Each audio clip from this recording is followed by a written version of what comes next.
Okay, in this video, I'm going to talk about file setup, and I'm not even going to open Premiere yet.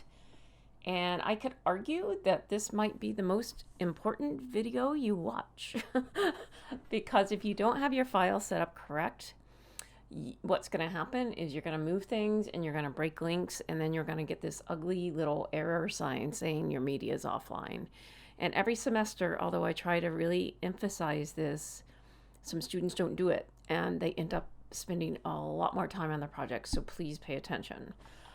So as I said, I'm just going to set up a file structure here before I even open Premiere, and always do this. Don't start working in Premiere and then go do your file structure because it's going to break all your links. So what I've done, I've just if you're on your computer, obviously you can put your files wherever you want. If you're in the lab, you should be putting them in documents. Now notice here, I've named my file appropriately.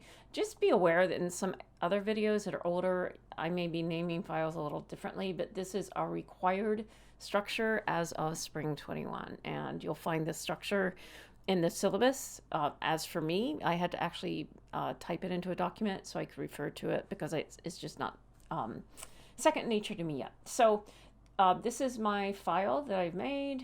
I'm going to go inside it and I'm going to make a couple of folders inside here. Now the name for your main folder should be the appropriately named, your appropriate name.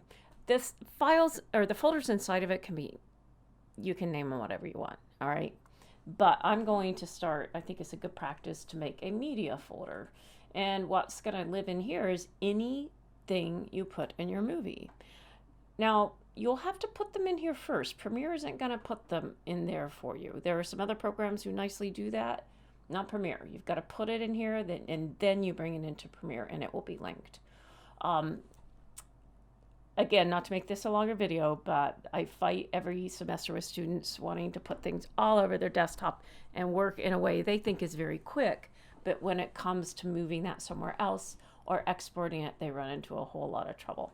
So I'm going to make a media folder, and I'm actually going to make some other folders in here. I'm going to call one audio for any audio I use. And the next one I'm just going to call this one video for any video I want to bring in. And then I'm going to call this one stills. This might be overkill. You could probably just have the media folder, but I kind of like to subdivide, especially if I'm going to be working with a lot of media.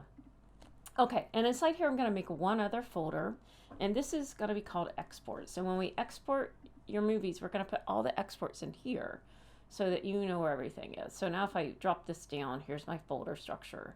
I've got a folder. It's empty right now because I haven't exported anything. But there's my export folder, and here's my media folder for audio, stills, and video. So let me just grab something. Let's see. So the proper way to do this, if I were going to import something, let me get that. Let me find a video. Sure, let's take something from here. All right, let's say I wanted to work with this video in my Premiere file. I would bring this in. Okay, so I'm going to put this in my video folder. And again, I'm going to, oh, you know what? I didn't want to remove that. I wanted to copy this over.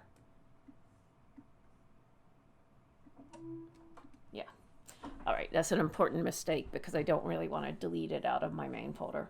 All right. But okay, so I've got a video in here that I want to bring into my Premiere file. So it's placed here.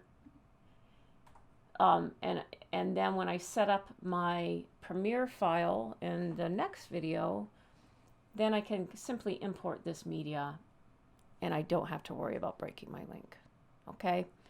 Again, you don't have to have everything in the folder initially, but keep this in mind. If you are working in Premiere and you grab a video that's just hanging out on your desktop, Premiere is going to try to find that video on your desktop every time it needs to play it. And if it's no longer on your desktop, you're going to have to go find it and relink it.